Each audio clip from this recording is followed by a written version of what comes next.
Pasti sudah pada tahu kan, gara-gara ngerokok di sekolah, seorang murid ditampar oleh kepala sekolahnya. Dan murid ini langsung ngadu ke orang tuanya. Orang tuanya lapor polisi. Akhirnya viral nasional. Saya ngebayangin kalau ini terjadi di zaman dulu. Wah, ngelapor orang tua bukannya dibelain, malah tambah dimarahin. Bener nggak? Yuk kita obrolin.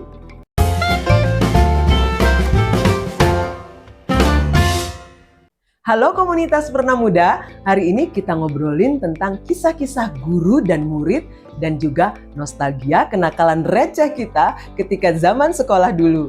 Saya tertarik ingin ngobrolin bareng sahabat nih tentang guru dan murid.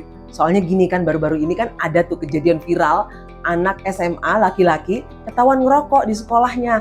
Nah, kepala sekolahnya terpancing nih emosinya, ditampar tuh muridnya. Si anak murid ini lapor ke orang tuanya. Ibunya nggak terima, langsung lapor tuh ke polisi. Beritanya sampai kemana-mana, sampai pejabat pemerintah turun tangan loh. Dan terjadilah mediasi dan berakhir dengan damai. Sepanjang kasus ini viral, respon dari warganet atau netizen yang saya baca nih, rata-rata dan hampir semua lah ya, ngebelain kepala sekolahnya atau gurunya. Komennya ada yang lucu, ada yang ikut marah-marah gitu. Di antara yang komen ada yang nulis gini nih. Wah, kalau ini terjadi sama saya dulu zaman sekolah, lapor emak bapak, boro-boro dibelain. Apalagi lapor polisi, pahit deh. Soalnya emak sama bapak di rumah lebih galak dari guru. Waduh, marahnya malah lebih parah ya. Terus ada juga nih yang nulis gini. Lapor emak bakal dimerepetin, kamu yang salah.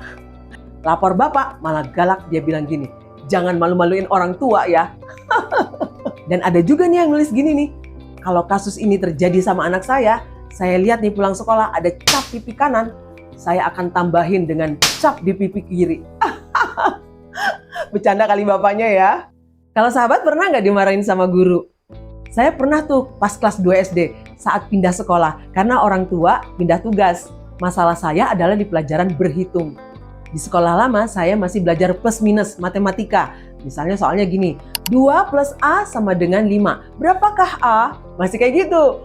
Nah, di sekolah yang baru, itu pelajarannya pakai buku cerdas tangkas. Dan sudah masuk pelajaran perkalian. Berhubung anak baru, saya dites nih sama bu guru. Bu gurunya cantik, tangannya lentik bagus buat nyubit. Jadi, saya dites maju ke depan. 2 dikali 3 berapa? Saya kan nggak tahu nih, saya jawab asal aja, 5. Beberapa pertanyaan salah semuanya. Akhirnya bu guru bangkit nih, berdiri dan mendekati saya. Terus dia nanya lagi, 3 dikali 3 berapa? Saya menengadah melihat dia yang lagi berdiri itu. Ini kok serasa ngelihat nenek sihir ya. Terus saya jawabnya nggak tahu kan. Saya langsung itu tangannya yang lentik langsung nyubit pinggang saya. Aduh, sakit plus malu. Air mata bercucuran terharu. Malunya tuh pas saya lihat di jendela kaca. Ada beberapa murid dari kelas lain lagi ngintip tuh. Anak baru lagi kena hukum barangkali gitu ya. Blow on rupanya. Ceritanya pulang sekolah lapor orang tua nih. Apa jawaban ibu saya sudah ketebak sebenarnya sama saya. Kalau gitu pulang sekolah jangan main dulu. Hafalin kali-kalian. Wah, boro-boro dibelain. Jadi setiap pulang sekolah, saya tuh habis makan siang nih ya, langsung tiduran tuh di lantai. Dengan pakai singlet dan celana dalam doang. Ups, biasaan anak kecil ya. Saya start perkalian dari 1 kali 1. 1 kali 1, 1. 2 kali 1, 2. Terus gitu ya. Sampai kalau ketemu perkalian 4 misalnya, saya agak tersendat nih, agak mikir. 4 kali 3, itu saya bisa nangis loh. Nangis dan ngulang lagi dari perkalian 1. Saya pokoknya harus mulus, kayak jalan tol gitu. Kadang-kadang sampai suara saya serak dan ketiduran saking kecapean. Dan apa reaksi orang tua? Santai aja, mereka mah kalem. Jadi beberapa hari kemudian kan ada pelajaran berhitung lagi tuh. Saya masih salah, belum hafal tuh. Itu saya harus lari keliling lapangan upacara. Sampai kakak saya cerita, tadi katanya temen dia bilang, katanya adik kamu katanya keliling ke lapangan upacara. Malunya. Akhirnya setelah beberapa hari senewan sendirian ngapal kali-kalian, saya hafal loh perkalian 1 sampai 10. Wah, Terus timbul nih rasa pede, percaya diri, tapi bablas kayaknya ya. Saya berasa paling disayang nih sama guru saya. Ceritanya gini, suatu hari bu guru saya ini mau difoto sama tukang foto, nggak tahu untuk apaan tuh. Jadi karena belum ada selfie ya, jadi fotonya juga masih pakai tustel. Saya waktu itu lagi main kasti di lapangan. Terus ada teman saya yang nyamperin, kamu dicari sama bu guru tuh di kelas. Terus saya langsung lari ke kelas, saya ajak sahabat saya. Ternyata di kelas sudah ada bu guru saya tuh lagi duduk, dan di sebelahnya juga ada guru yang lainnya lagi. Saya dipanggil, saya suruh duduk diapit di antara dua guru itu, dan sahabat saya di sebelahnya lagi. Terus bu guru itu langsung rapihin tuh ya poni saya yang acak-acakan. Lagi main kasti, mana badannya keringetan, dia elapin gitu ya, dengan bau matahari khas anak SD. Lalu kami berfoto bersama. Di situ saya merasa, wah, bu guru sayang juga sama saya. Cie. Suatu hari ada ulangan berhitung, saya waktu itu sudah selesai duluan ya, teman-teman saya belum selesai semua. Terus pas saya lihat, kertas ulangannya agak kotor nih, saya ingin mempersembahkan yang terbaik ceritanya nih buat guru saya. Jadi saya salin ulang, dari kertas ulangan ini yang ada coretannya, saya salin ulang di kertas yang berbeda. Itu saya salin ulang, pertanyaannya yang jumlahnya 10 sama jawabannya. Pas waktunya sudah habis, semua murid harus kumpulin kan ke depan, kami kumpulin satu-satu ke bu guru. Besokannya, semua murid dipanggil satu persatu ke depan untuk menerima kertas ulangannya. Ternyata ada hukumannya loh. Yang salah itu akan menerima hukuman dipukul telapak tangannya dengan mistar kayu panjang. Salah satu pukulannya 1, salah 5, celetar 5 kali. Saya di situ bersyukur sekali sudah hafal perkalian. Sampailah giliran saya dipanggil. Leli, katanya. Si Leli kecil jalan dengan tegap dong. Pede banget gitu kan. Diambil kertas ulangannya, tiba-tiba bu guru ngomong gini, mana telapak tangan kamu? Saya bingung dong, loh salah saya di mana? Pikir saya gitu. Tapi saya sodorin juga tangan saya. Belum habis bengong saya, itu tangan saya sudah kena celetar 1 kali. Jadi saya lihat dong kertas ulangan saya. Ya ampun, ternyata saya menyalin itu baru sampai nomor 9. Kurang 1 nomor lagi, jadi saya dapat tanda silang merah besar oleh bu guru saya. Aduh, rasanya sakit dan malu. Ini gara-gara kecentilan apa gimana? Apes deh. Ada juga nih cerita heboh dari teman saya, namanya Wantri dan Dewi. Jadi hari itu ada pelajaran praktikum biologi. Mereka membedah ayam kampung nih ceritanya. Dasar anak cewek kali ya. Lihat ayam kampung seger gitu, bukan hanya pelajaran yang diingat, tapi juga langsung berpikir tentang masakan. Jadi setelah praktikumnya selesai, langsung mereka berdua bungkus tuh ayam, pulang ke rumahnya Dewi yang memang deket sih dari sekolah. Di rumah Dewi, ayam itu dibumbuin terus diungkep, itu akan jadi ayam goreng untuk dimakan. Lalu mereka balik lagi dong ke sekolah dengan santai. Pas sampai sekolah, mereka kaget, loh kok anak-anak lain semuanya sudah ada di dalam kelas? Lalu mereka masuk nih ke kelas. Langsung disuruh sama bu guru, nggak boleh duduk, berdiri dulu di sini. Terus gurunya nanya, kenapa ayamnya kamu bawa pulang? Mereka jawab dengan polos, biar nggak bau. Bener juga ya. Ternyata mereka nggak dengar instruksi, ayam itu dikumpulkan kembali. Yang mereka pikirkan adalah, ayam itu kan mereka sudah beli, ya terserah dong mau diapain kalau sudah selesai praktikumnya. Akhirnya mereka menerima hukuman apa coba? Nyikat kamar mandi kepala sekolah, ngeberesin. Kata gurunya, biar nggak bau juga. Kalau sahabat punya pengalaman heboh nggak? Tulis di komentar ya. Mungkin ada yang pernah ngeliat atau kejatuhan nih, komet atau meteor melayang di udara mendarat di meja. Alias penghapus dan kapur yang dilempar guru dan mendarat di meja karena kita lagi asik ngegosip pada saat guru nerangin. Kalau dulu hukuman guru itu bikin deg-degan kan? Tapi kalau sekarang diceritain atau dikenang, itu bikin lucu.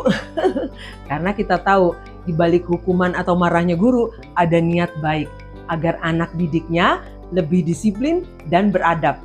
Nah, tadi kita sudah ngobrolin hukuman ala guru zaman dulu.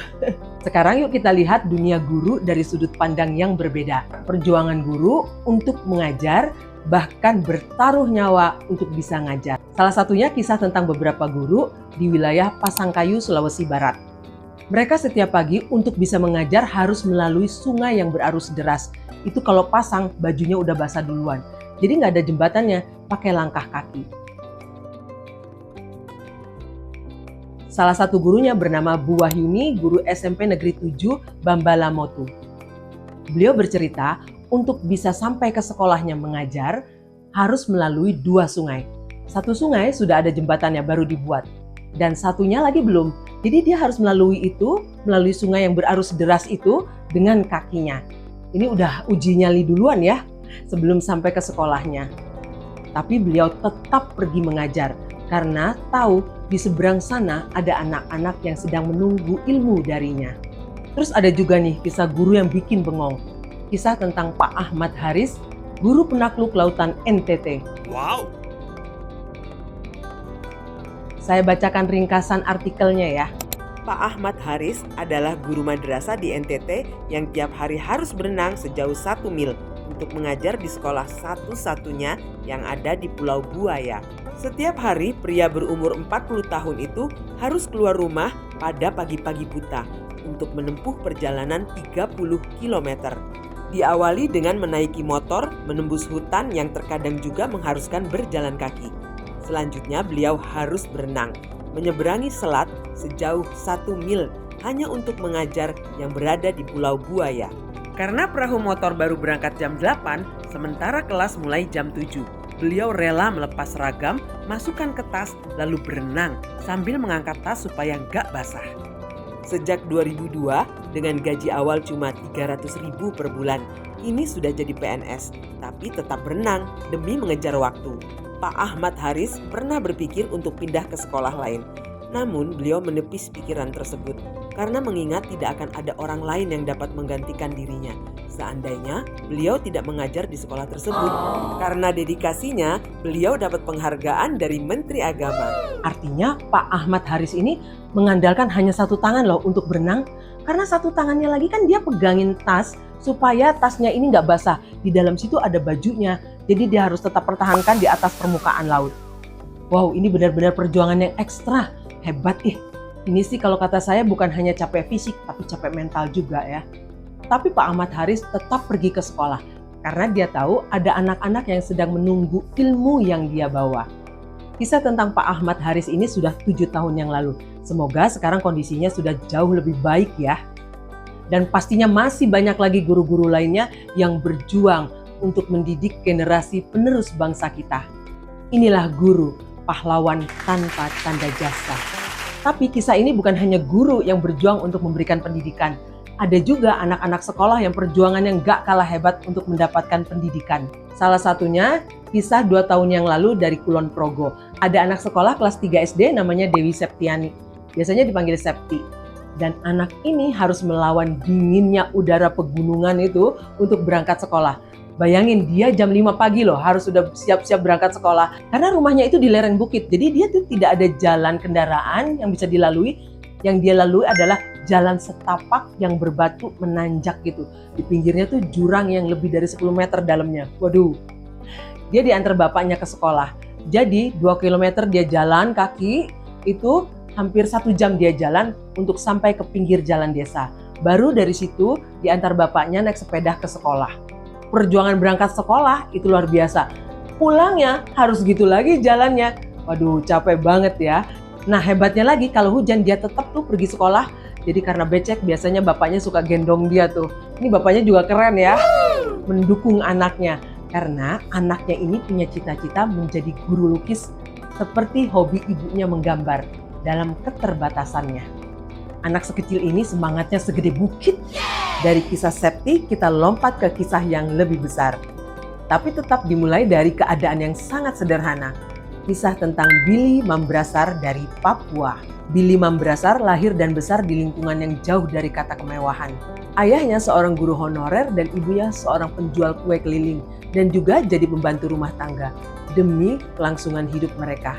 Kondisi rumahnya itu atapnya dari daun sagu dan tidak ada listrik.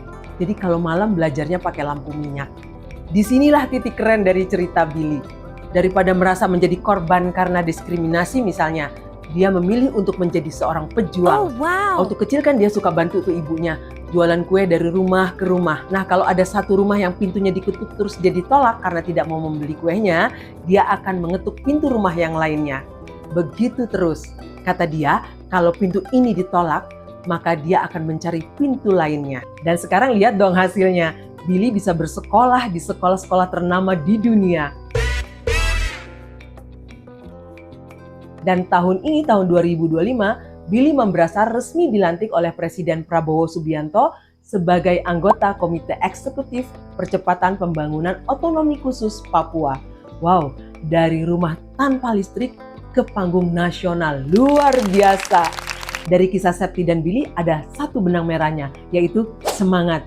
Dengan lingkungan yang sulit, akses terbatas, mereka tidak pernah berhenti belajar untuk meraih masa depannya. Dan untuk semua anak seperti Septi dan Billy, untuk meraih cita-citanya, mereka tidak punya pilihan, harus bergerak maju. Semoga mereka semuanya tetap semangat ya. Ternyata sekolah itu bukan hanya tentang pelajaran di kelas, tapi juga tentang perjuangan. Yuk sahabat, mari kita kasih tepuk tangan apresiasi buat anak-anak, guru-guru, dan pejuang pendidikan yang tidak diceritakan tapi nyata adanya. Sahabat komunitas Pernah Muda, ada yang punya cerita tentang masa sekolah yang seru atau yang bikin terharu? Silahkan tulis di komentar ya.